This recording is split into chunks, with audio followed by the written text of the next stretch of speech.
I don't deserve such a love, something so kind and true.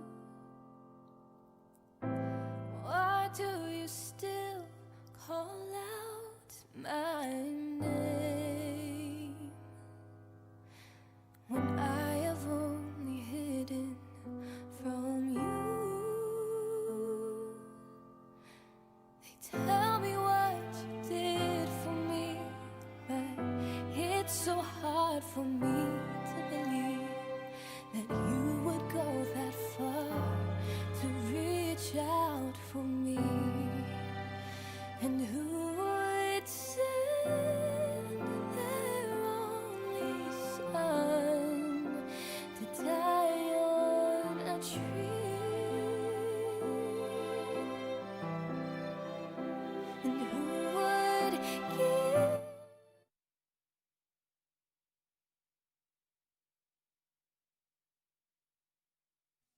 That's the issue. So if the quiver would help us out on, this is for Shabbat. This is on Saturday. If you wouldn't mind, again, with your mom and dad's permission, sit over there during the service, not to get on your phones and not to jibber jabber, but to be over there during the service, participate in the service. There'll be adults over there as well.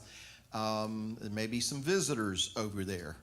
So keep that in mind as well as you represent your mom and dad in Jacob's tent in front of all these people. I don't want to put any pressure on you or anything, or any unrealistic expectations or anything. But anyway, so that'll be a great help. And then, so for Oneg, you guys will go into and be served over in the Haven. All right? Good? All right, a couple more announcements real quick. All right, that's fine.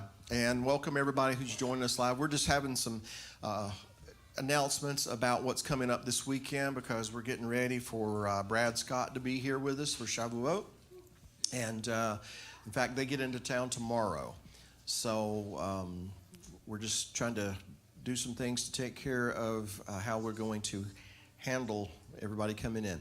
Nayla brought up a very good point, and that is with more people coming in, some guests coming in, we're going to assume they're going to have small children, which means, seeing that our nursery is already at capacity and overflowing, that this room that we've been using for overflow is going to be overflow for the nursery. So that's going to be Nursery B.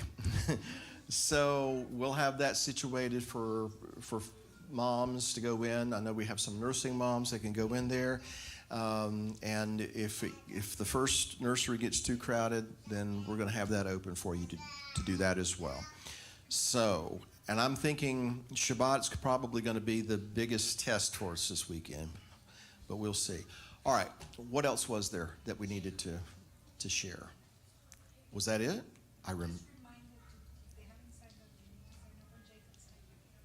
If you haven't signed up for Oneg on Jacob's tent yet,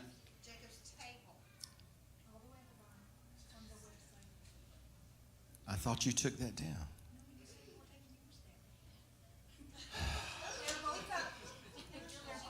Okay. If you haven't signed up for Oneg, sign up for Oneg, please, so we know how much food to buy. All right? Right? Okay. Very good. And we're having gyros and pita and grilled chicken for those who don't like the lamb and everything. All right. Was there anything else I needed to announce? Do you have that email, the one we talked about this morning from Russia?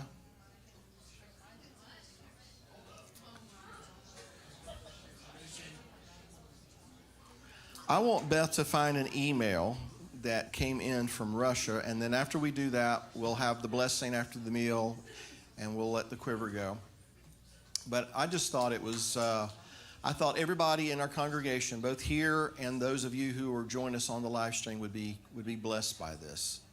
Can you not find it? You're looking. I'll probably find it quicker than you.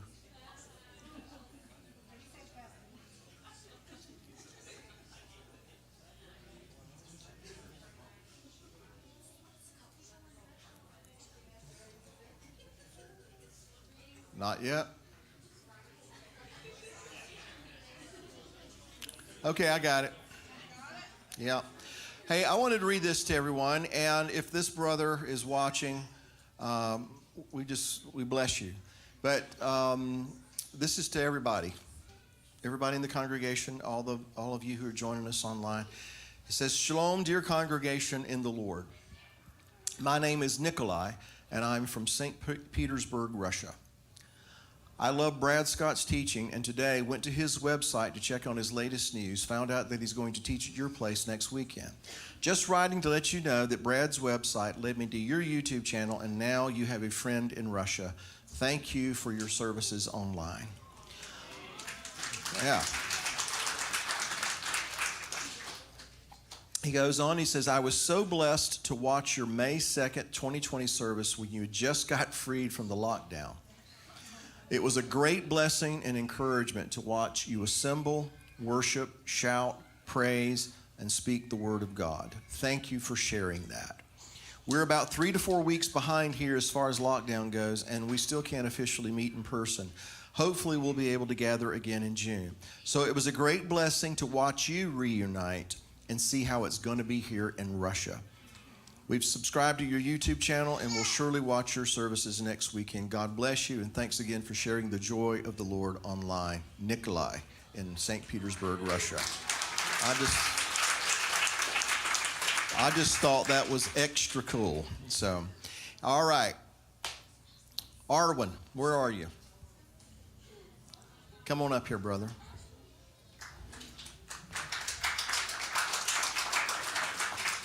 Let's everyone stand, and Arwen's going to lead us in the blessing after the meal. All right? Father, we thank you for this food that Mr. Bill and the Jacob's Tent has provided. We thank you for Wednesday night, a time to fellowship. And we thank you for Jacob's Tent, a place to fellowship.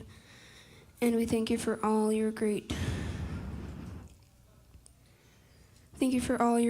miraculous things. Amen. Amen. Good job. Good job. All righty. Brandon, are you going to be over there?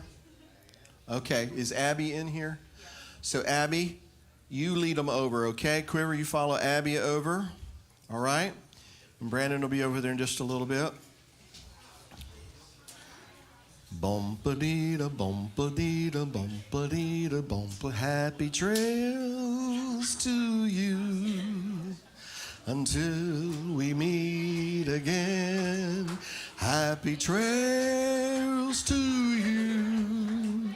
Keep smiling until then. Who cares if there's a cloud in something weather? Just sing a song and think about sunny weather. Happy trails to you till we meet again. Boom, boom, boom. Yeah, that's how we're going to take care of it this Shabbat, right? We're just going to send them out. All right? And I'm guessing the littles are already following Miss Nayla, okay? All right. Yeah. All righty. Come on in, Kurt. This is our, Kurt, I think you've dropped your phone. And it looks like it shattered into 1,000 pieces. No. This is this is our friend Kurt Flesh from Seattle, the Seattle area. It's, what is it, Everett? Edmonds, okay. But he's from the Seattle area. He was here with us a few months ago. Yom Teruah, has it been that long? Oh my goodness. So we're glad to have Kurt back. If Jenna's watching, we got it. We got him all squared away here. All right. Pardon me? Yes, Jenna should have come with him. All right, we're going to go to Revelation chapter 17.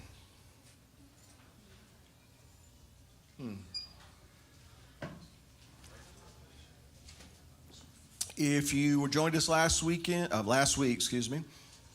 we started into this, and we were talking about that there is a mystery about the woman who rides the beast, and there's a mystery of the beast. So I'm going to go back and backtrack just a little bit. The beginning of Revelation chapter 17, verse 1. And the reason we're talking about this is the rise of Babylon is believed to have coincided with the call of Abraham when he was in Ur of the Kasdim, and then he went to Haran. And so he came out of Babylon, more or less. And so as the seed of Abraham, according to Galatians chapter 3, verse 29, it makes sense that we're going to, in some ways, we're going to follow in the footsteps of Abraham. In the Gospel of John, I believe it is, the Messiah talks about, to a group of religious people, he said, if you were the children of Abraham, you would do the works of Abraham. And so what are the works of Abraham? One of the first things is to come out of Babylon. What is Babylon? It's more than just a place. It's not just a point on the map. It is a way of thinking. It is a mindset. It's a mixed and mingled mindset. And in today's vernacular, that would be coexistence. The idea that everything just gets mixed together and we're all going to be okay.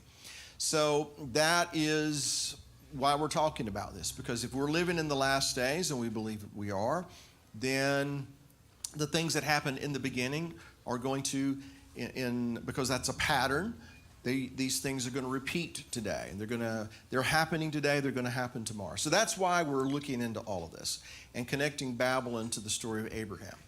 But in chapter 17, verse 1, it says, then one of the seven angels who had the seven bowls come and talked with me, saying to me, come, I will show you the judgment of the great harlot who sits on many waters. Now remember, the word that's used here is harlot, but she's also called a woman, and that Greek term is, hold on, pardon me, Jonathan, I'm going to go to the slate here. Are you kidding me? Gune. The pen's not going to work. Gune, and that is the Greek term that is translated woman, but it's also the word for wife. And so again, this lady who's called a harlot is probably someone's wife. And then it says that she sits on many waters, with whom the kings of the earth committed fornication, and the inhabitants of the earth were made drunk with the wine of her fornication. I don't want to go back and repeat all of what we talked about last week, but what I believe that is talking about is that if her mixing and mingling the seeds of all her other lovers, the kings of the earth, if that's the fornication, then what is everybody else intoxicated with? It's the idea of mixing and mingling. It's the idea of taking all of these different ideologies and philosophies and mixing them together. Well, there is one exception that most of the world has trouble with. The one thing they don't want to embrace, the one thing they don't want to acknowledge, and that is this book right here. Because the people who scream the loudest for coexistence can tolerate just about anything except what this has to say. So then, he carried me away in the spirit, in verse 3, he carried me away in the spirit into the wilderness. And I can't go any farther. I always have to bring your attention to this. Notice that when John is carried away into the wilderness, that's where he sees the beast, that's where he sees the woman. My point, he's not carried away to the Italian peninsula. He's not carried to a place where Rome is. He's carried into the wilderness. He's carried into the desert. And that's where he sees the beast. That's where he sees the woman. The woman sits on a scarlet beast, which was full of names of blasphemy, having 7 heads and 10 horns. And the woman was arrayed in purple and scarlet, and adorned with gold and precious stones and pearls, having in her hand a golden cup full of abominations and the filthiness of her fornication. I want to pause there for just a moment. So this cup that she's holding that has this wine of her fornication, it's full. That's a very important statement. You can hold your place there in Revelation 17, but I want us to go over to Genesis chapter 15 for just a moment.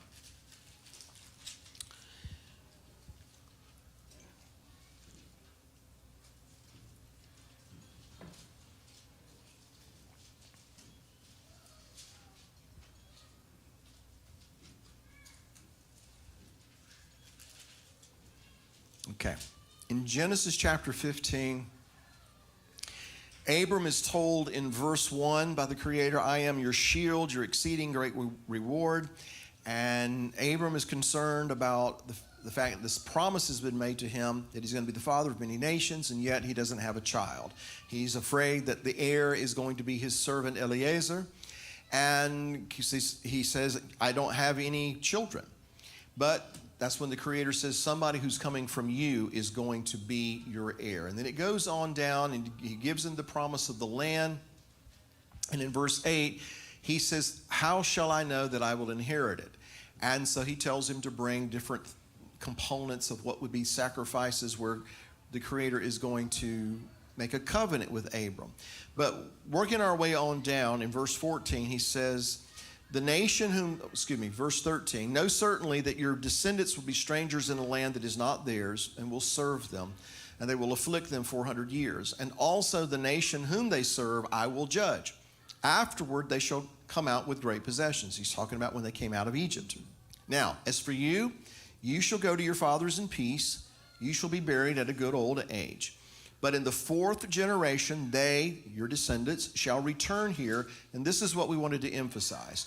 For the iniquity of the Amorites is not yet complete, or some translations, many translations say full.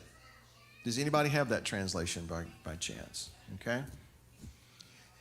There's this idea that there is a cup that gets filled with a person's or a nation's iniquities.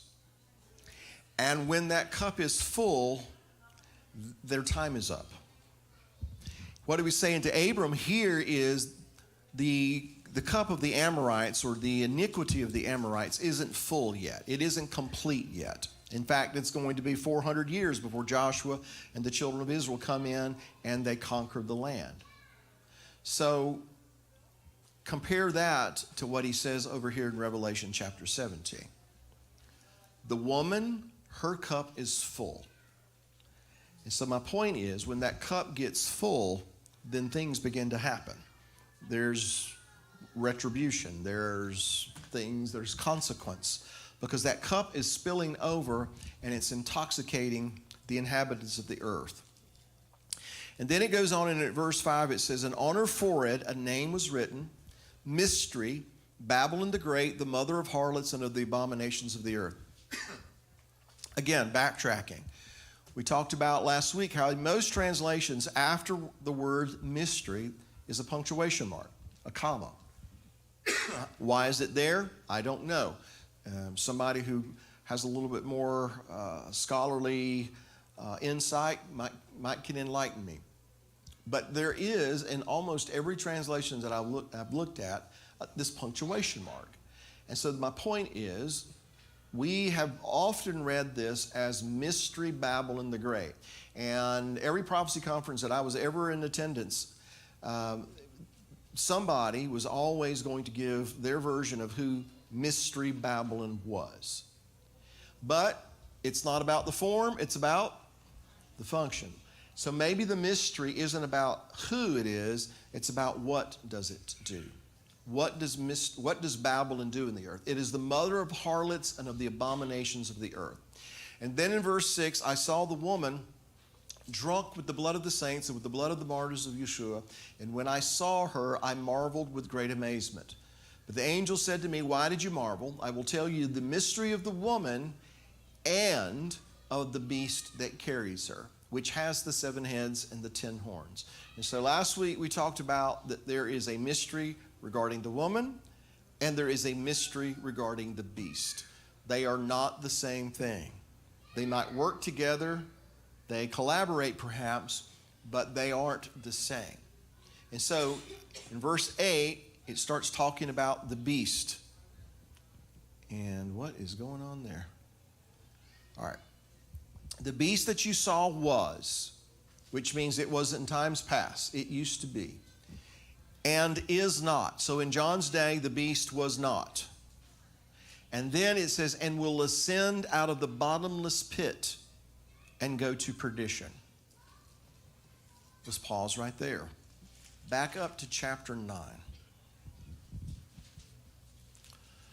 Revelation chapter 9.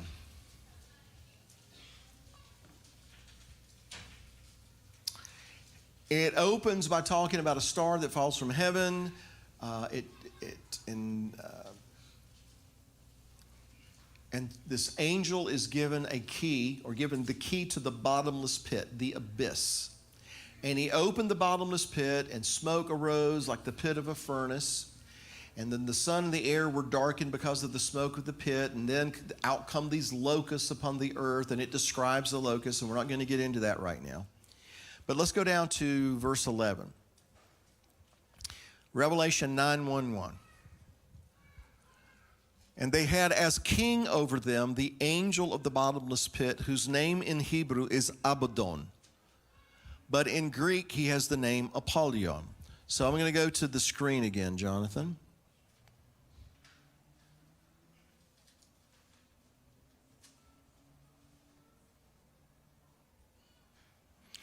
This is how you spell it in Hebrew. Abaddon. The root word is this, avad. It means to be lost or to destroy. And so from the root word avad, to be lost or destroy, is Abaddon. And so in Hebrew, that's his name. He is the destroyer, and he is the king over the bottomless pit. So everything that's coming out of the bottomless pit, he oversees it. He's the chief guy here. And let's go on down to verse 14.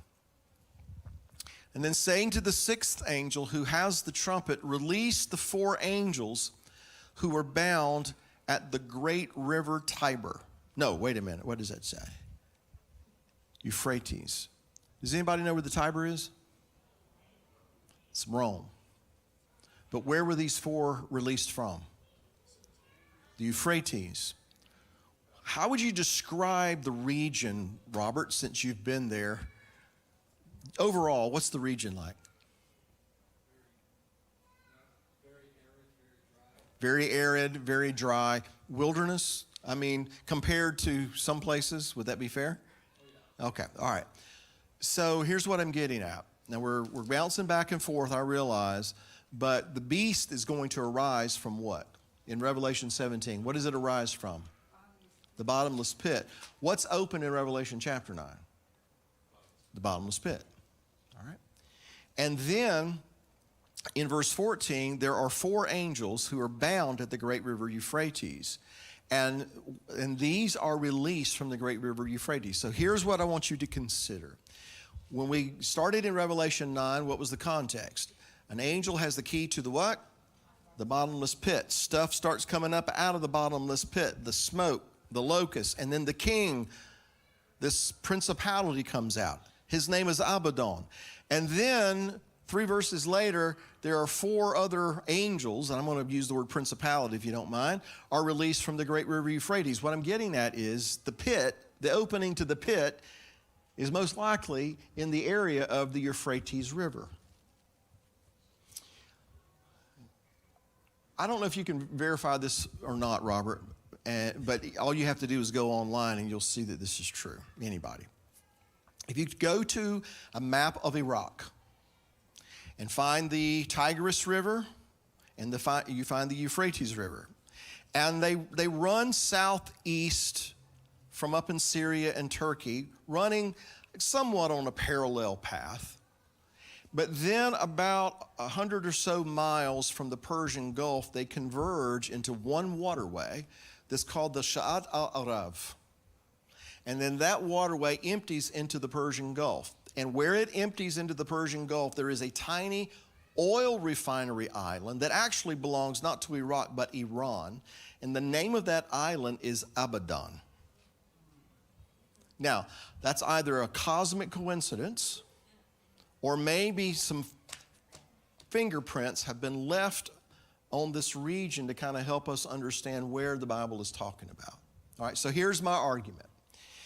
The portal to the bottomless pit is somewhere in the vicinity of the Euphrates River, because when it opens up, there are 4 other angels in addition to all these other things that are being released are coming up in that region, not in Italy, not in Europe, but in the wilderness, in the vicinity of the Euphrates River, Syria, Iraq, this area, Mesopotamia.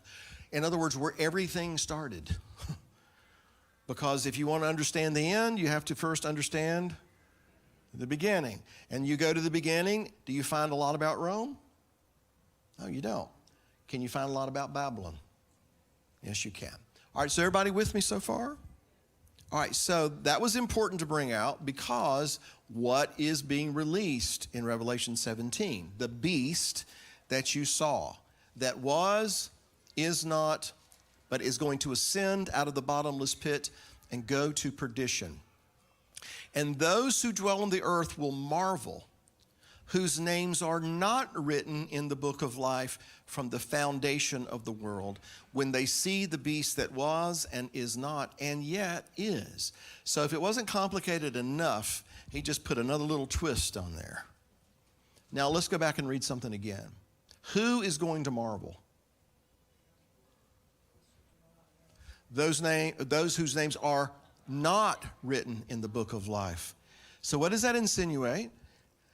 That those whose names are written in the book of life, will they marvel? Because they won't be taken by surprise. They won't be shocked. Why? Because surely the Lord God does nothing except he first, what? Reveal his secret unto his servants, the prophets. In other words, the Father wants his people to know what's going on. He wants us to be informed. His people perish for lack of knowledge. All right? So he gives us knowledge. He gives us understanding by his Spirit. He gives us wisdom. If any man lacks wisdom, what is he to do? He is to ask. And so he gives us understanding of these things. Now, why? So we can go out and write the next bestseller on the prophecy book list? No. He gives us these things so that we will be prepared today so that we can continue to do what he's called us to do tomorrow. When all of these things are happening and, people are running around trying to find oil for their lamps when they should have already obtained it, those who are wise, they'll know what to do. They'll be prepared for what's going on. So if our names are written in the book of life from the foundation of the world, apparently we're not going to be taken by surprise. But those whose names are not found there, they are going to marvel when they see the beast that was, that is, it used to be. It wasn't in John's day, and yet in some way it was. So now he says, here is the mind which has wisdom. The 7 heads are 7 mountains on which the woman sits. There are also 7 kings. 5 have fallen, 1 is, and the other has not yet come. And when he comes, he must continue a short time. So I want to take my time with this to make sure everybody understands what I'm saying.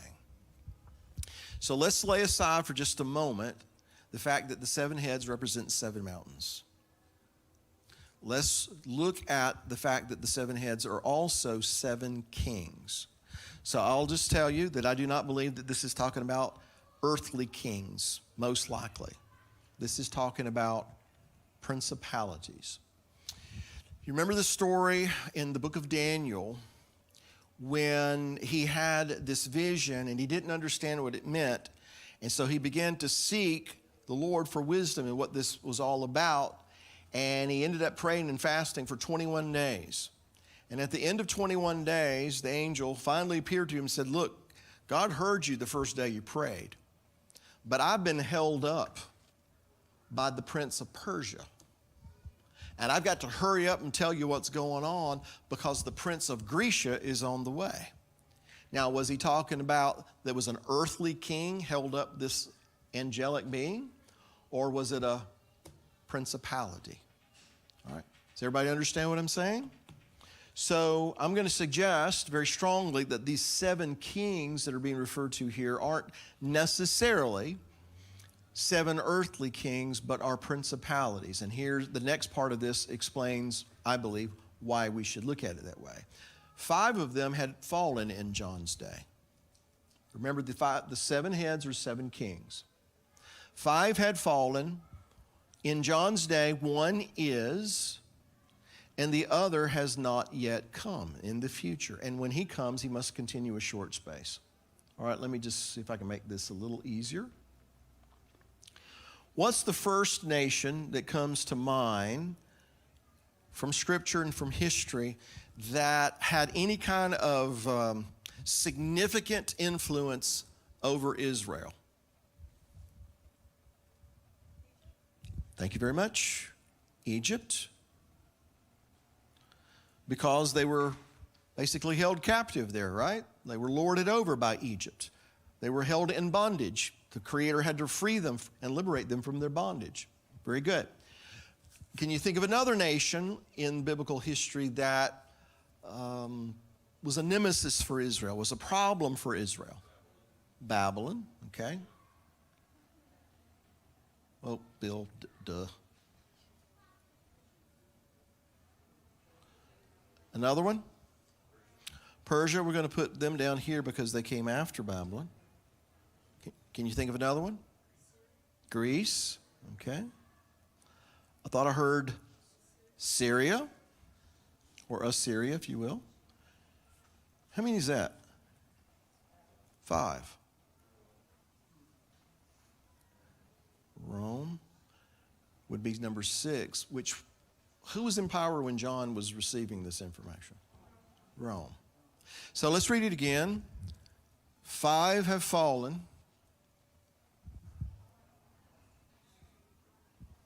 Would that be accurate in John's day? 1 is, and 1 is going to come in the future. Are y'all with me here? Now,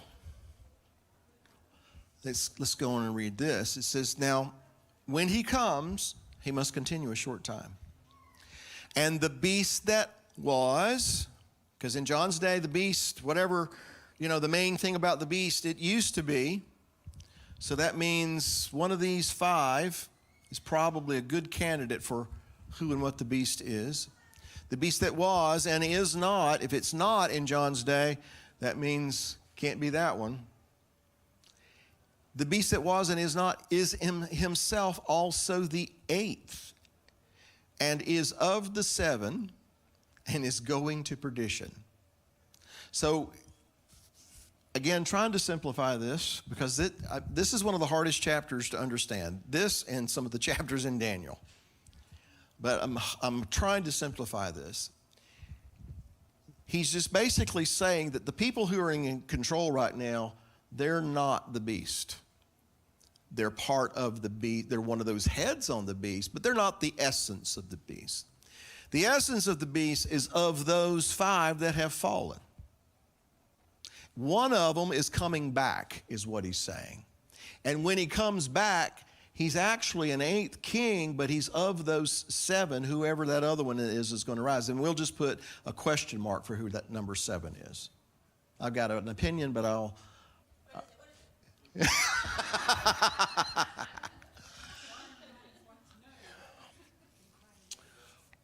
Okay, just an opinion. That's all it is, And I always reserve the right to be wrong.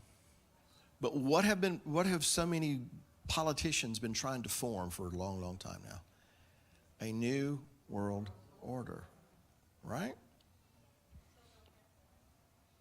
This thing that, we're just all one big happy family, okay? There are people on this earth that are not going to go for that. And I'm not just talking about people like you and me. There are people that, I don't want to name any names, they're part of a religious group who feel that they have the truth. And they're not going to just acquiesce and give up everything they've ever believed just for a new world order. You tracking with me? Okay. So my opinion is that 7th might be this new world order, but what did he say of them? And when he comes, he must continue a short time. Because what's going to happen? Because the beast that was and is not, he's going to be an 8th king. He's of the 7, but he's an 8th, but he has to be from those 5 that have fallen if he's going to come back. And it's got to be Egypt, Syria, Babylon, Persia, Greece. Now, turn the page just for a second and look at Revelation 18. I want you to, you at home too, look at Revelation 18, and I want you to just peruse that for a few moments. And I want to see if there's a name that stands out in Revelation chapter 18. And when you see it, shout it out. Babylon. So, Babylon the Great is fallen. And it goes on and talks about what? Babylon. I don't know. I'm just thinking that Babylon might be a good candidate. Because going back to Daniel now, chapter 2, he had a dream.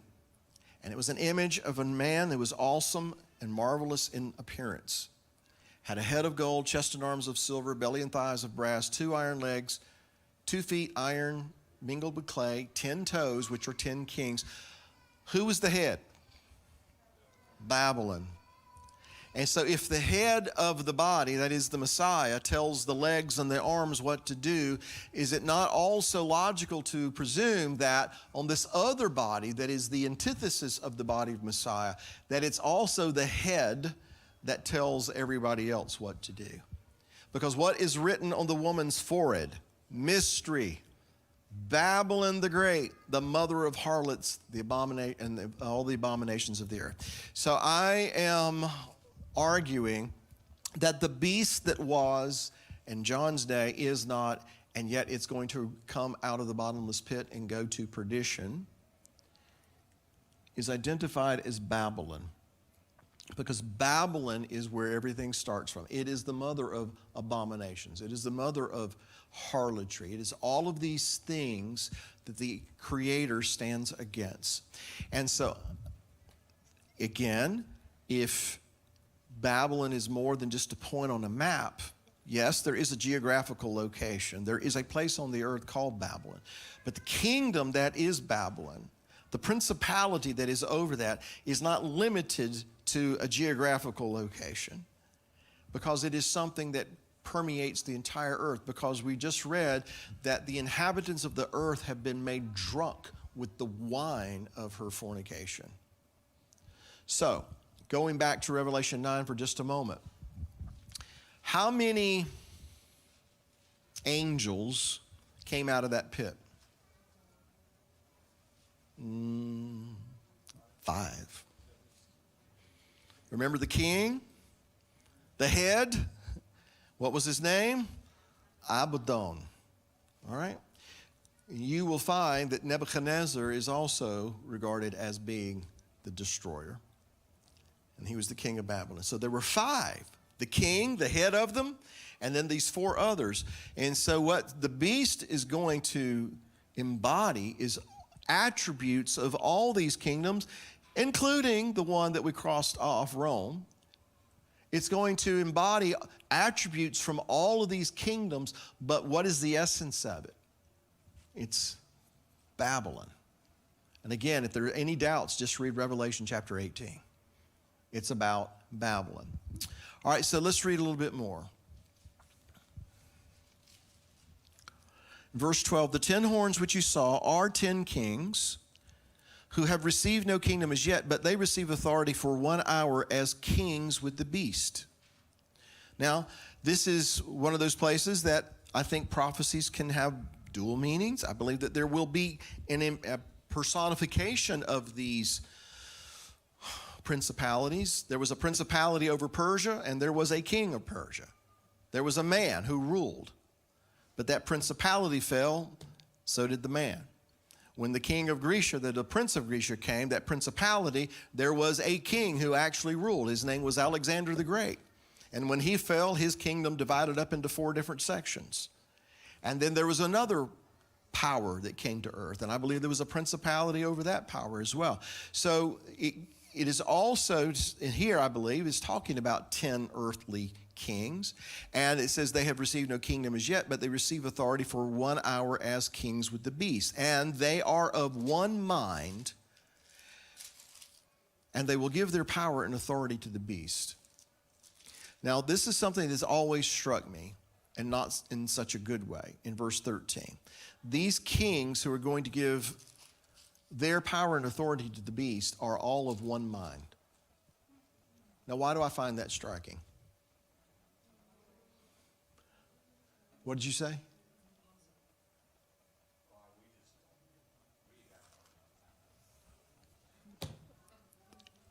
The kings that give their authority to the beast are of one mind, but God's people, we can't seem to come together on all that kind of a thing. And if you look out your window and you see what's going on in the world, it's fascinating, it's frightening, it's an indictment how the world and all of these different entities and all these different groups can all kind of get together. And yeah, they have their squabbles and such, but they have a common goal. And they can get together and they make things happen. I don't want to get political, but I'm going to talk politics for just a moment. I do that from time to time, every Tuesday at 1 o'clock in the afternoon. Anyway, let me say up front that my biggest gripe in America is not with the Democratic Party. And here's why. Because the Democrats tell you what they're going to do, and then they do it. My biggest gripe is with the people who are supposed to be on my side, who say they're going to do this and never do it, who are going to do what's right and never, almost never, do what's right. So, in other words, the Nancy Pelosi's of the world, I'm going to get in trouble with people I know, but the Nancy Pelosi's of the world, they tell you who they are, and what they intend to do. And then guess what? They go out and they do their dead level best to make it happen. You understand? They kind of can get their act together a lot better, it seems, than people who say they are for the right things. Because it seems like we're always disjointed, and maybe I'm living in a vacuum, but it just seems that way to me. Do you agree? You shaking your head in agreement? Okay. So these kings who are going to give their authority to the beast are of one mind. That's fascinating to me. Verse 14, here's why they're of one mind. These will make war with the Lamb, but the Lamb will overcome them. For he is Lord of lords and King of kings, and those who are with him are called, chosen, and faithful. Notice again, there's a comma in that verse, at least in my version. It doesn't say here that those who are with him are called, chosen, and faithful. It says that they are called, chosen, and faithful. Remember, many are called, few are chosen. But what does that really say? All are called, but there are only a few who choose to answer that call. So those who are with him are called, chosen, and faithful. And then he said to me, the waters which you saw, where the harlot sits, are peoples, multitudes, nations, and tongues. So all of these people have been influenced by this harlot and have, again, been made drunk with the wine of her fornication. And then the 10 horns which you saw on the beast, they're going to hate the harlot. Now, she's been riding the beast up until this time, and the beast has been allowing that. They have collaborated. They have worked together. They've been partners to for some time anyway. But eventually, they're going to hate her. They're going to make her desolate and naked, eat her flesh, and burn her with fire. It seems to me that is saying that when they have finished with her, when they're done with her, they're going to get rid of her. And, all right, I know that there's a lot of different opinions as to what this woman represents. But I think, told you last week that what I believe is this is representative of someone who claims to be someone's wife, but what has she done? She's gone out and mingled his seed with all these other lovers and all these other philosophies and all these other ideologies. And so you see where I'm going with this, right? The daughter of a priest who was guilty of harlotry was burned with fire, according to the Torah. So if this woman, this harlot, is indicative of those who profess to be his, and yet they are playing the harlot with all these other kings and philosophies and ideologies and philosophies, then we see what the end result is, which brings me to this statement.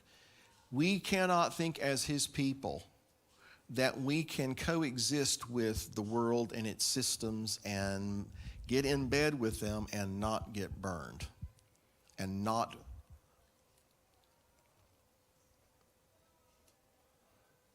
and it end well. It's not going to end well because we are to be a set-apart people. Yes, we are in this world. We have to participate in certain things about this world, but it doesn't mean we have to get in bed with this world. And that's what this woman and what she represents has done. And so when all of this happens, verse 17, all of this happens, she's destroyed by these 10 kings because, it says, God has put it into their hearts to fulfill his purpose, to be of one mind, and to give their kingdom to the beast until the words of God are fulfilled. Now, to me, that's a powerful statement. These things happen because it's to fulfill God's purpose. Many times people will ask me this question. Maybe you've been asked this question. Maybe you have this question.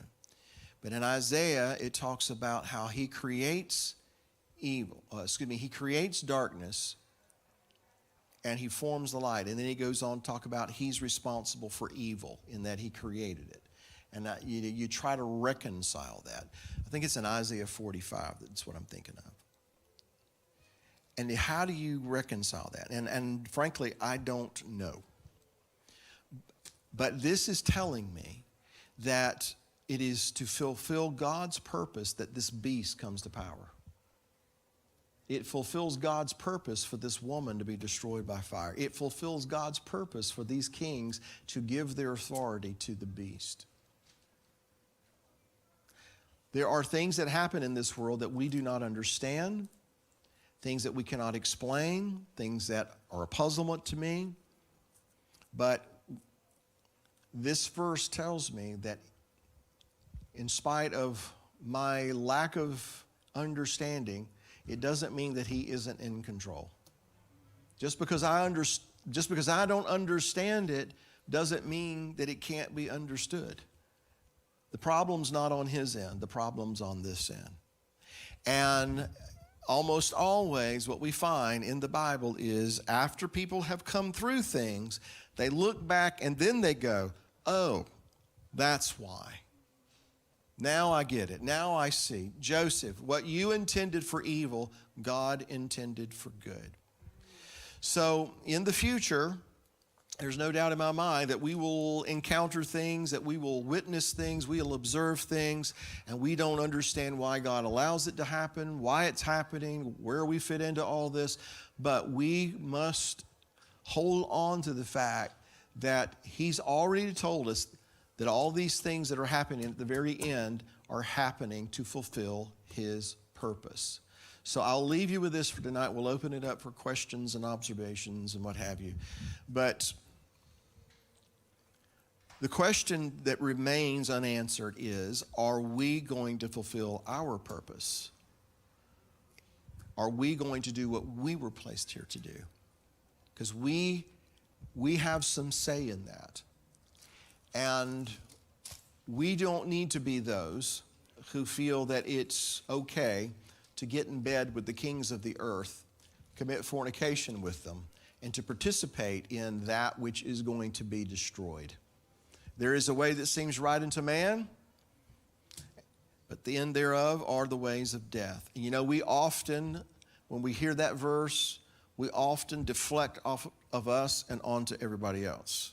There's a way that seems right to those people out there, but they're going down the way that leads to death. But frankly, there is a way that seems right to Bill. And there's a way that seems right to you. Let's put it this way. Has anyone in here, you don't have to raise your hand, has anyone ever here ever made a decision that seemed like that was the thing to do, and you did it, and it turned out, that wasn't the thing to do? Anybody besides me? Okay. Thankfully, he had mercy and compassion, and redemption is always, before us. But there is a way that seems right to us, and we cannot go with our own understanding. So anyway, I guess that you should gather from this that I am not anticipating a revived Roman Empire. I'm not looking for that. I know that there are people who are convinced of it, and I respect your opinion. I respect your conclusions. I just don't share them. The adversary is an illusionist. He is the great illusionist. And an illusionist always wants you looking at this over here because he doesn't want you to notice this over here. So is it possible that he's been flashing Rome in our face all of this time because he doesn't want us to see that Babylon is what's rising right under our noses? And again, I'm not talking just about a place. It's not form, but function. And what is Babylon? It's coexistence. It's social justice. It's tolerance. And all these things, this mindset that is so pervasive in our culture today, and it has the appearance of being good. To most people, it seems, why wouldn't I want to tolerate somebody who was born a man who thinks they're a girl? I mean, isn't that the right thing to do? To just kind of let them live their life and do their thing? Why wouldn't I want to be accepting of this lifestyle? Just because I don't want to live that way doesn't mean that it's not right for them to live that way. So a lot of people have that viewpoint. They have that perspective of things. And to them, it seems right. But what happens? That mindset gets used by a beast, and it's burned, and it's destroyed. And when that beast removes that out of the way, according to what we read in Daniel, that beast is going to trample, it's going to devour, and it's going to destroy anything and everybody that gets in their way. And according to this, all this happens to fulfill God's purpose. Anyway, let me pause there, because I know that I probably, with some, created some questions. Grab this mic. Robert, you going to help me?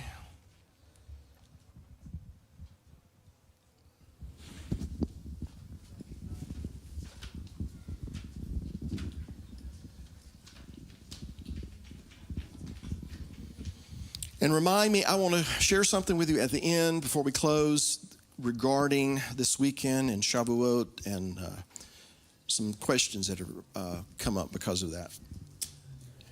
All right, Aaron. Hey, he gave me the mic this time. I didn't have to. That's fine. So, as you were talking about the nations and the peoples, and yet there are principalities that can go beyond boundaries, but are still tied in with a nationhood. Remind me of Deuteronomy 32. God gave each nation its heritage, and we divide the human race. He assigned the boundaries of people. And a little off track, but I've heard that it could be interpreted according to the sons of God rather than Israel's population there.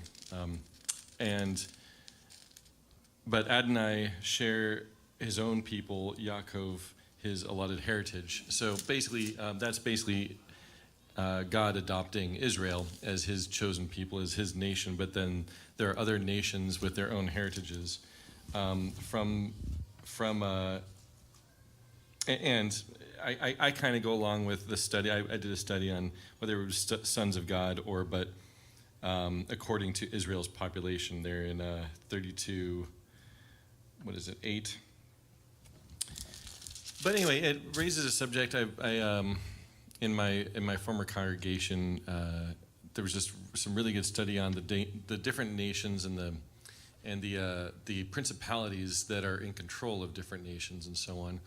And it never occurred to me until you said it that these principalities aren't really bound to the national borders like as a heritage like the people groups might be. Because one of the things I think I've heard you say, for instance, is that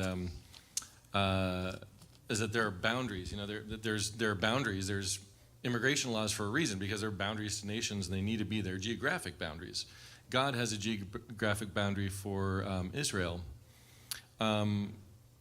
So I guess the question, what I'm kind of getting at, but maybe I don't even know the question, is are these principalities sort of more like do you envision them as being sort of these demonic or angelic beings that have a certain, like Babylon is a certain type of mindset that also has a set of powers that isn't exclusively bound to Babylon, but they kind of rule that nation state, that people group, as long as Yah, lets them. Like, where do the boundaries of nations versus the boundaries of principalities and so on come into play? It's just kind of an interesting subject to me, I suppose. Well, first of all, I don't know that I know the answer to the question, okay? I will tell you what comes to mind when you ask the question. Go back to Daniel 2. The image has a head, it has chest and arms, it has a belly and thighs, it has 2 iron legs, it has 2 feet, 10 toes, iron mingled with clay. Babylon is the brain, right? It's where everything emanates from. But after Babylon come the Medes and the Persians, the chest and arms of silver. One arm over here, one arm over here. And that expanded territory. Then you come down into the belly and thighs of brass, which is understood to be the Grecian Empire. Alexander expanded that domain. The brain is still Babylon. And tradition is, and history is, that Alexander actually died in Babylon. When the Medes and Persians came in, they made Babylon, one of their provincial capitals. So the idea, it seems to me, is the brain is Babylon, and it has a geographical area on the earth, but it expands its influence through these other nations and these other kingdoms and these other principalities. And then you get down to the 2 iron legs, the Roman Empire, and that really expanded, if you want to look at it in terms of geography and land. It truly expanded, and not just in the ancient world. It jumped the Atlantic and came all the way over here. And all you got to do is go to Washington, D.C. to see its influence. The fact that we have a Senate.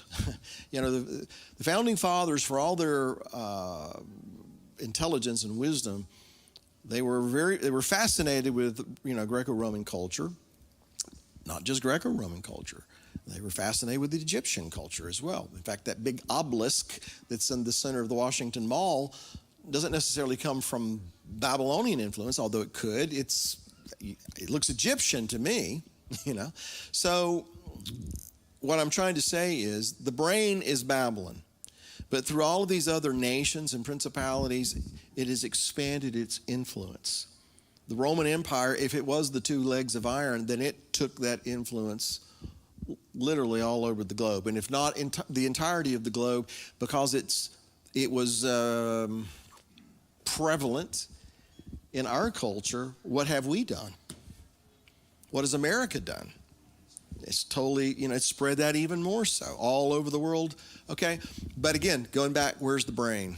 Who's the brain? Where does it all emanate from?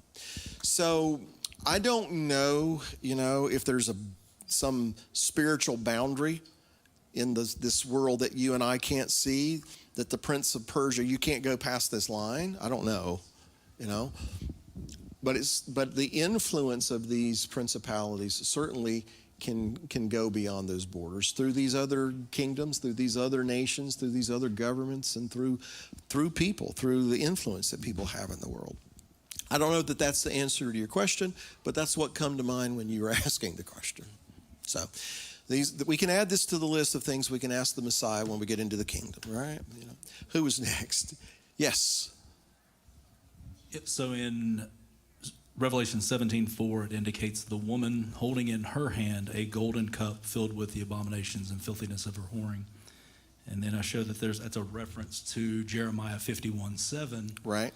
That indicates Babel was a golden cup in the hand of Jehovah, making drunk all the earth. The nations drank her wine.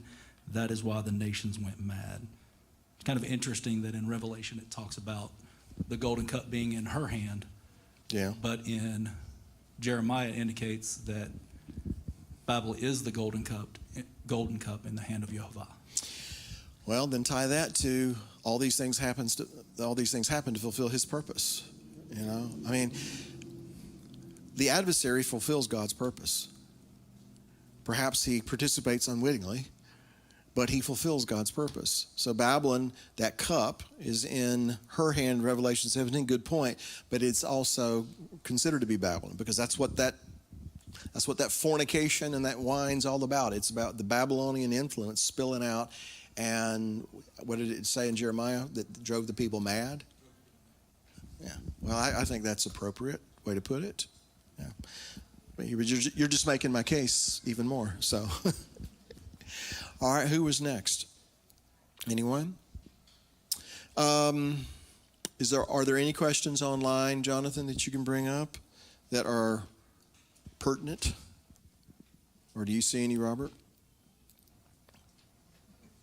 There is one here from okay. Lou Garin.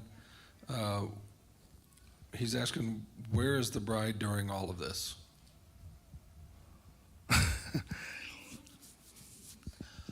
Well, I will say that I'm not convinced the bride is in another plane or another realm. All right? I guess what he's getting at is, are we here for all of this? Yes, I believe we are. Let's go ahead and address this. All right, let me back up. Growing up, you know, in the denomination that I did, it was very, very widely accepted that in the last days, there was going to be an event that happened and millions of people were going to suddenly disappear. And, you know, clothes were going to be lying on the street. You know, beds were going to be, you know, have clothes in them, you know, that they're not made up and stuff like that. You know, I saw the movies, you know.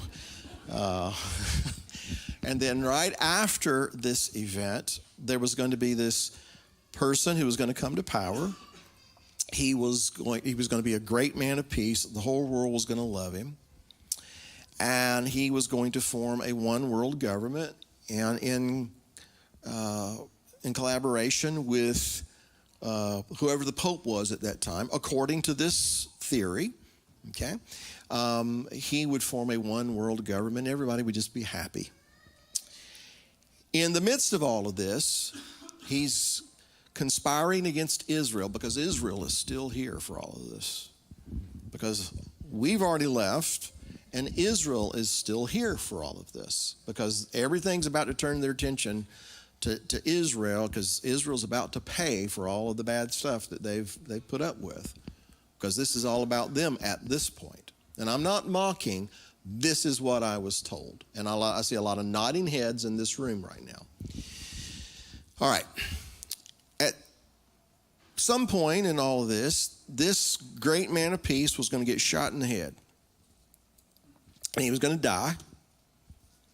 And then he was going to be raised from the dead. And then when he was raised from the dead, all hell was going to break loose. Is that accurate? Is that what you heard? Okay. Most of that is not in the Bible. Most of that, if I told you where, many years I did some research on this, and a lot of that, not everything I just said, but a lot of that can be traced back to an exchange of letters between the Queen of France and a high-ranking official in the church, who deduced that because the Christ was a Jew, then it must be that the Antichrist has to be an evil Jew, has to be a wicked twin, and actually introduced the idea. And since the tribe of Dan is not mentioned in the allotment in Revelation, it must be a Jew from the tribe of Dan, which, as we know here, is what? Is a technical impossibility, right? Because Jews are from Judah. Danites are from Dan. That's the way that works. That's right. Okay, now I know that people are going to get upset with me. I'm not saying this to be, cavalier. I'm not saying this, to mock. This is what I was taught. This is what was drilled into me. And here's where I'm going with this. If Israel is here for all of this, as I was taught, and the Bible tells me that in Messiah I am part of this family called Israel, then why wouldn't I be here? Why wouldn't I be here to see and observe these things as well if I'm part of this family called Israel? You go to Ephesians, and Paul makes it very clear that there's not two faiths, there's not two baptisms, there's one. There's one body. In Ephesians chapter 2, the reason Messiah came was to break down this middle wall of separation so that the two could be one and be presented as one body unto the Father. There aren't two olive trees that are producing fruit in Romans chapter 11. There is one olive tree. It just so happens that some branches from a wild olive tree got grafted into the already existing olive tree. And that is what provokes things to happen, whereby in Romans chapter 11, verse 25, all Israel shall be saved. So again, my point was this, that if I am not part of Israel, then I can see that the scenario where we're out of here and all this bad stuff happens, I can see that. But if I am part of Israel, and Israel is here for all of these things, then I would argue that so are we. But that is not to cause us despair or anything like that. It is just to say that the Father has always had a people in every situation. He's going to have a people who, according to Revelation chapter 12, they overcame by the blood of the Lamb, the word of their testimony, and they loved not their lives even unto death. So to answer the question, I believe the bride is right here, right on the front row for all of these things that are going to happen. That's what I believe. And let me just go back to one other thing here. You know that whole thing about the Antichrist getting shot in the head? Go to Revelation 13.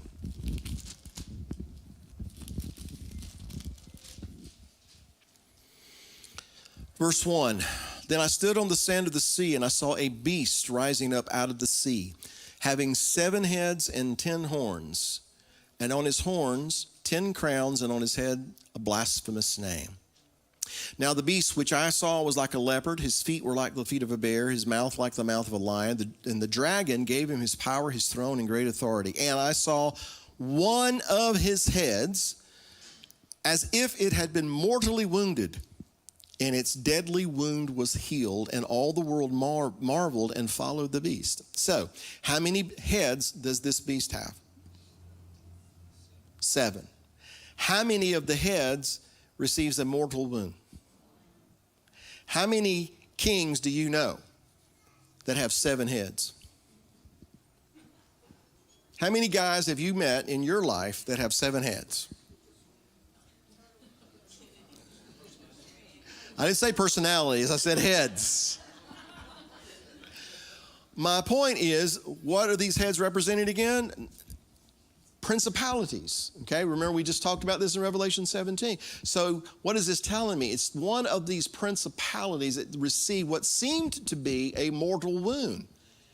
But what happens? The mortal wound is healed and he comes back. What happens? The beast that was, is not, and yet is going to arise out of the bottomless pit and go to perdition.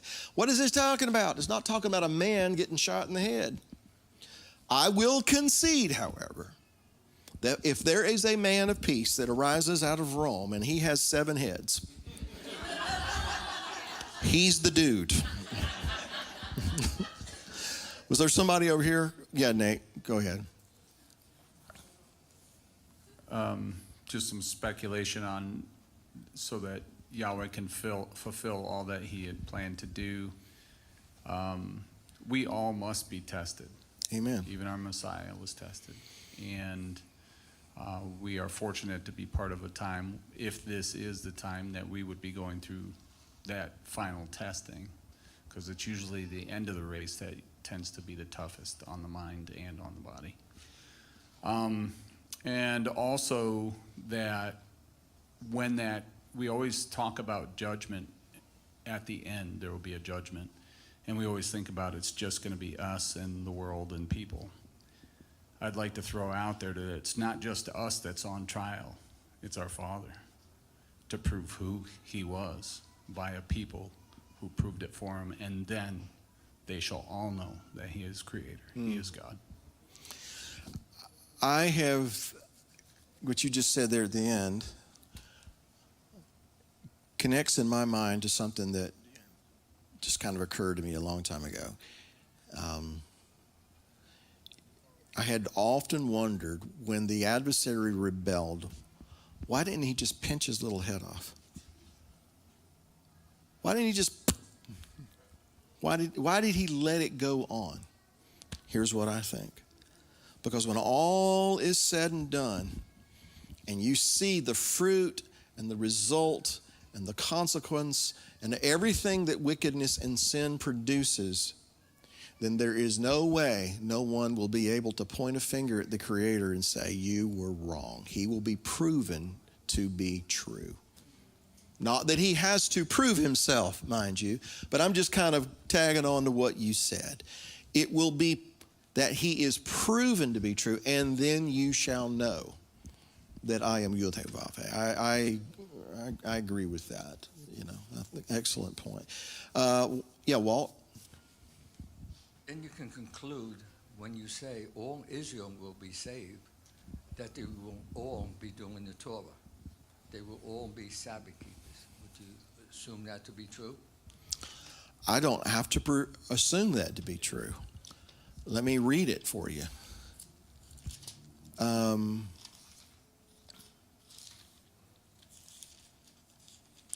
Isaiah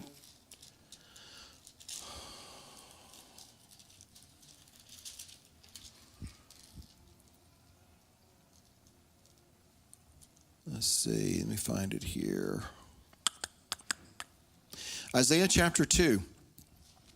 The word that Isaiah the son of Amos saw concerning Judah and Jerusalem. Now it shall come to pass in the latter days that the mountain of the Lord's house shall be established on the top of the mountains, and shall be exalted above the hills, and all nations shall flow to it. Many people shall come and say, come and let us go up to the mountain of the Lord, to the house of the God of Jacob, and he will teach us his ways, and we shall walk in his paths. For out of Zion shall go forth the Torah, and the word of the Lord from Jerusalem. So in that day, all who go up to worship him are going to be taught his ways. You know, they're going to be taught, his Torah is going to go forth from Zion, and the word of the Lord from Jerusalem.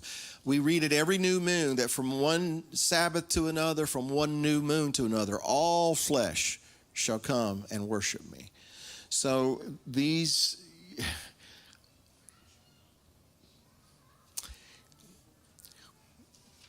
we come into relationship with him through the blood of the Messiah, because we place our confidence in his death, his burial, and his resurrection. That's how we are reconciled to our Father in heaven. But then when we are reconciled to our Father, then we are given a prescription as to how we live our life. And it is expected that we walk faithfully according to these instructions, not to be saved, but because we are saved, as a demonstration that we are in a relationship with the Almighty, that we are his people, and as his people we need to exemplify his ways, his standards, you know, his statutes, his instructions. Right now we're practicing. Right now we're trying to work it out. Right now we're, you know, somewhat hit and miss, and we, you know, sometimes make the mistakes, technically speaking. But thankfully he is faithful, he's merciful, he's compassionate, and we will come into the culmination of this one day. It is not yet it's not been revealed what we shall be. But when we see him, we shall be like him, for we shall see him as he is. When this mortal puts on immortality, corruption puts on incorruption, I have to believe, Walt, that I am not going to struggle with some of the things that I struggle with now. You know? So anyway, I kind of rambled on a bit, but to answer your question, yeah. Let me quickly take this one. Is Babylon a mindset or a physical place? Yes. Next question. Well, that's kind of what I was leading toward with the 7 hills. You kind of glossed over that when you were talking, but as I understand it, 7 hills and one of on which the woman is seated are also 7 kings. But hills, as I understand it, are religions, philosophies, paradigms, and I wondered what your take on that was. Are they one-to-one relationship with each of the kings, or are they like different? Is it like this particular religion, that particular religion, or so on, or is it something completely different in your estimation? This is, to use the word Nate used a little bit ago, speculative. Okay.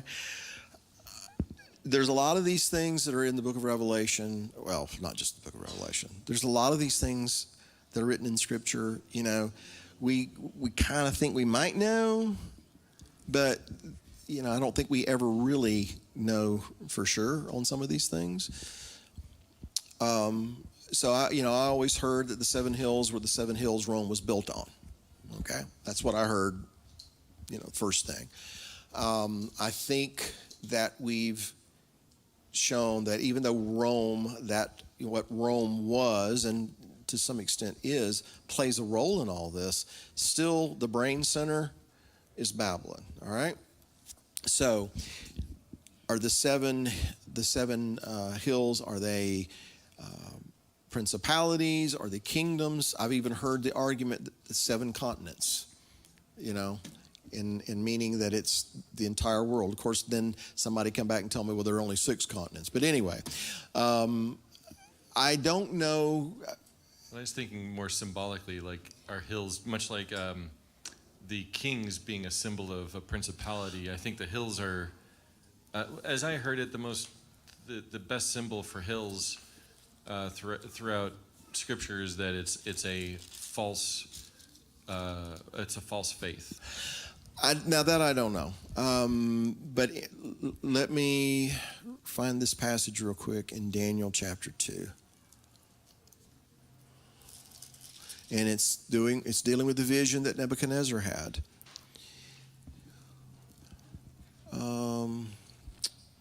Where is it?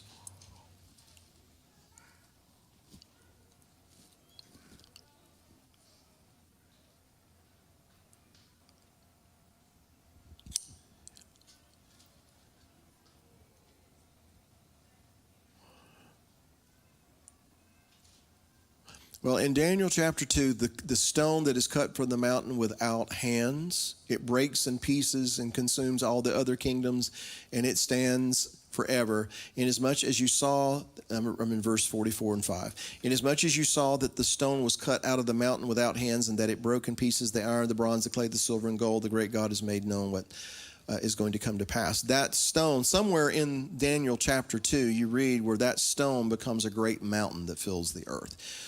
It's in verse 35. I just saw it. The stone that struck the image became a great mountain and filled the whole earth. And so mountains, I've heard it argued that mountains are representative of kingdoms. Okay? And so the woman is sitting on all the kingdoms of the earth because she's committed fornication with all the kingdoms of the earth. And so there's that, that she's riding the beast. So she's sitting upon the beast. She's, consorting with all these kingdoms that culminate in the beast. There's probably other ways to look at it. That's kind of how I've looked at it, that they are symbolic, not necessarily talking about 7 hills that Rome sits on. Because many years ago, a friend of mine, Perry Stone, we did a thing, did some study on this, and we found out that Rome wasn't the only city that was settled on 7 hills. There's a lot of different prominent cities in the world that originally started out on Seven Hills.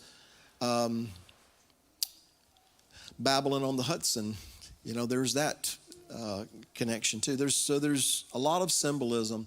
To say what it is dogmatically, that it has to be this, I don't know that I could do that. It might be that it's this, it might be that it's that in addition to the other.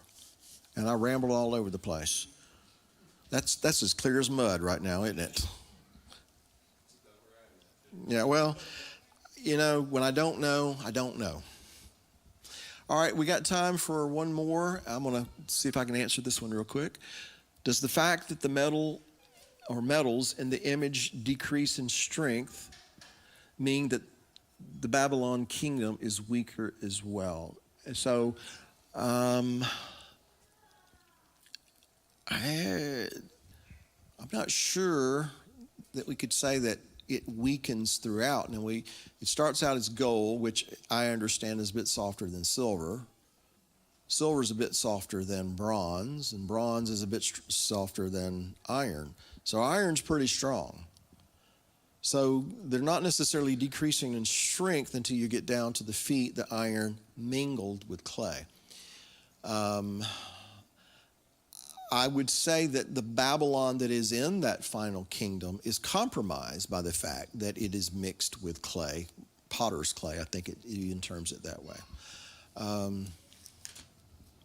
Anyway, I don't know that they get weaker necessarily. Is there anyone else that wants to add something to this? I want to read something else, and this is kind of backtracking, Aaron. As far as your question regarding principalities and boundaries and things like that. Zechariah chapter 5. Then I turned and raised my eyes and saw there a flying scroll, and he said to me, "What do you see?" So I answered, "I see a flying scroll. Its length is 20 cubits and its width 10 cubits. Then he said to me, "This is the curse that goes out over the face of the whole earth." I think we talked about this once before, and I think I told you that word there, the curse, is Allah. Allah goes out over the face of the whole earth. "And every thief shall be expelled according to this side of the scroll, and every perjurer shall be expelled according to that side of it. And I will send out the curse, says the Lord of hosts. He shall enter the house of the thief, the house of the one who swears falsely by my name. It shall remain in the midst of his house and consume it with its timber and stones." All right, it's talking about things going out through all the earth, a curse permeating the earth. "And then the angel who talked with me came out and said to me, 'Lift your eyes now and see what this is that goes forth.' And so I asked, 'What is it?' And he said, 'It is an ephah, or a basket that is going forth.' And he also said, 'This is their resemblance throughout the earth. And here is a lead disc lifted up, and this is a woman sitting inside the basket.' And then he said, 'This is wickedness.'" And so whatever your interpretation of what the woman is to represent, here's what it's described as being: wickedness. "And he thrust her down into the ephah and threw the lead cover over its mouth. And then I raised my eyes and looked, and there were two women coming with the wind in their wings, for they had wings like the wings of a stork. And they lifted up the basket between earth and heaven. And so I said to the angel who talked with me, 'Where are they carrying the basket?'" What's in the basket? Wickedness. "Where are they carrying the basket?" And he said to me, "To build a house for it in the land of Shinar. When it is ready, the basket will be set there on its base." Now, where is the land of Shinar? Babylon, Mesopotamia, right? "And there it will be set up on its base." If you do a word study, you will see that word base, it kind of means home, word founding, So it's going back to where it started, is basically what it's saying. What is it? Wickedness. Where is it going back? To the land of Shinar. Why? Because that's kind of where it all started. Are you with me? All right, so now, if there was a woman in the basket who's described as wickedness, and she was contained in the basket, and then we skip over Revelation chapter 17, and John is taken in a vision to the wilderness, and let's just go ahead and say maybe the wilderness that's in Mesopotamia. He sees a woman. And is it possible that this woman who's riding the beast in Revelation 17 is out of the basket? Well, she used to be a basket case. She's got other problems now coming up. My point is that there is this idea that there are regions that these principalities and these spirits, whatever you want to call them, are bound to. But that doesn't mean they can't influence elsewhere. All right? All right. Anyone else before we close? All right, I want to share one other thing here, and this is about Shavuot. Let me look something up real quick.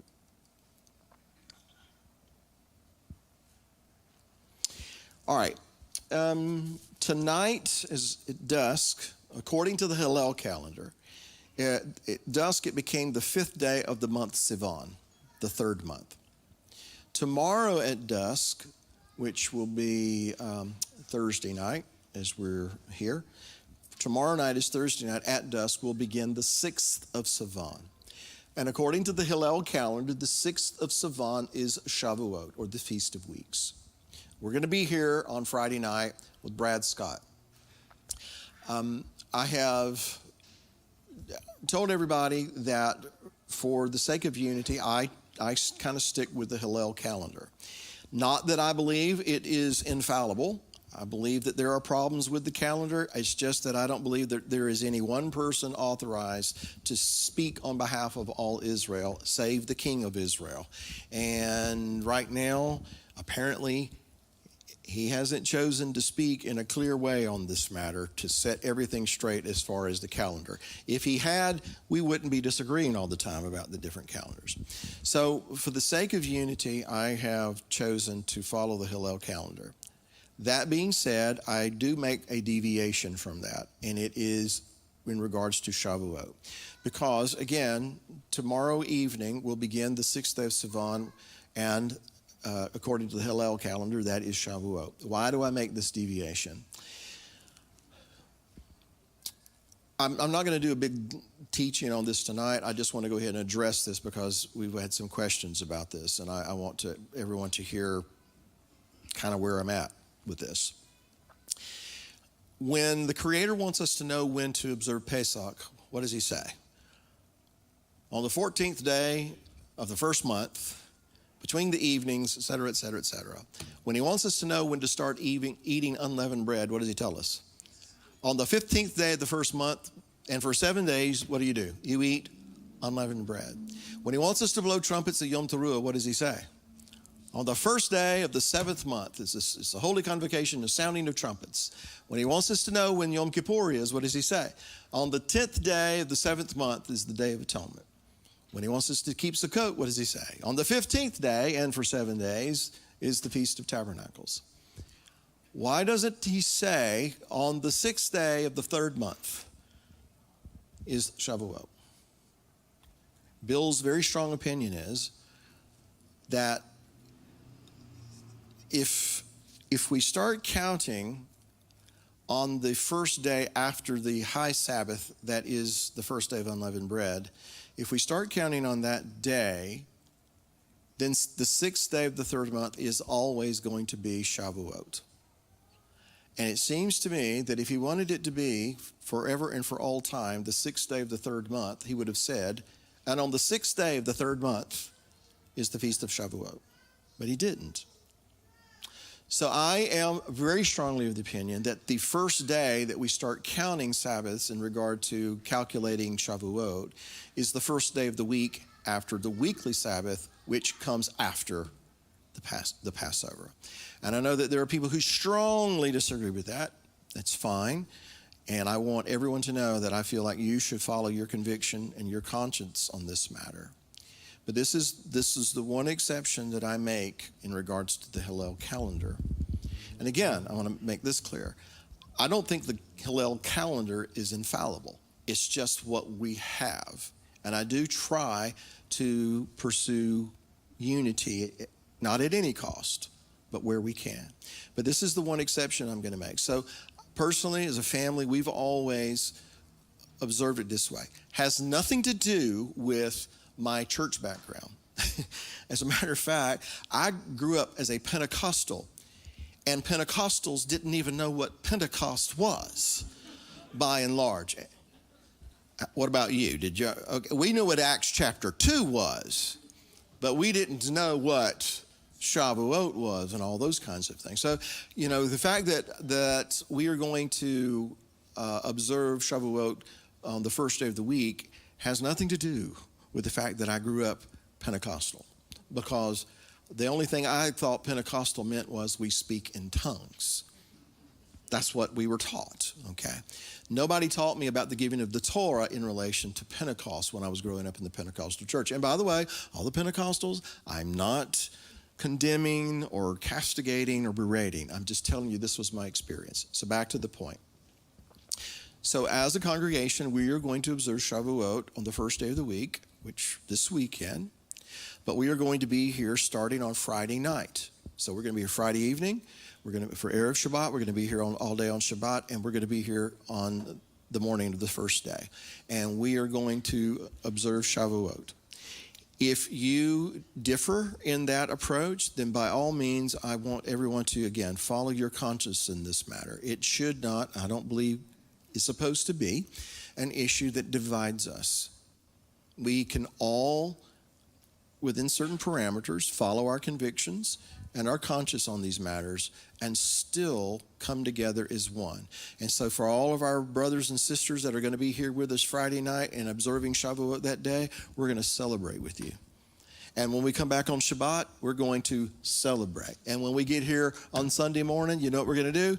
We're going to celebrate. And we're going to lift up the name of the Messiah, and we're going to reverence our King, and we're going to honor him. Amen? And that's all I got to say about that. All right. Warren, will you come up here, brother, and will you close us out with a prayer? Robert, would you mind handing him the microphone? Let's everybody stand. Let's remember Brad and Carol Scott as they're making their way here to town. They'll get into town tomorrow. We've got some other people coming from we had people wanting to come from Wisconsin, Canada, Oklahoma, all over the place. And I told them, I hope you're okay with sitting in the fellowship hall. You may have to do that. I don't know, depending on when you get here. But we just want to pray for everybody that's coming, for safe travels, and let's just pray that everybody's healthy and well. Amen. Warren? Father, thank you for this opportunity to come into this house and to open up your word. Father, we thank you for revealing the hidden truths of your word. Let it be just etched into our hearts, into our minds, that we would carry it with us. Father, we pray for this coming up weekend. Father, we pray for Brad and his family that are traveling in. Give them traveling mercies as they travel, that they would have health and wholeness in Brad's body. Father, and as we come into this weekend, just open up your spirit. Let your spirit pour out into everyone who's going to be here. Let it be a time of blessing. Let it be a time of healing. Let it be a time of wholeness. Father, we thank you. We look forward to this time, expecting from you. And we thank you for it, Father. In Yeshua's name we pray. Amen. Amen. Everyone have a blessed evening. And let's just all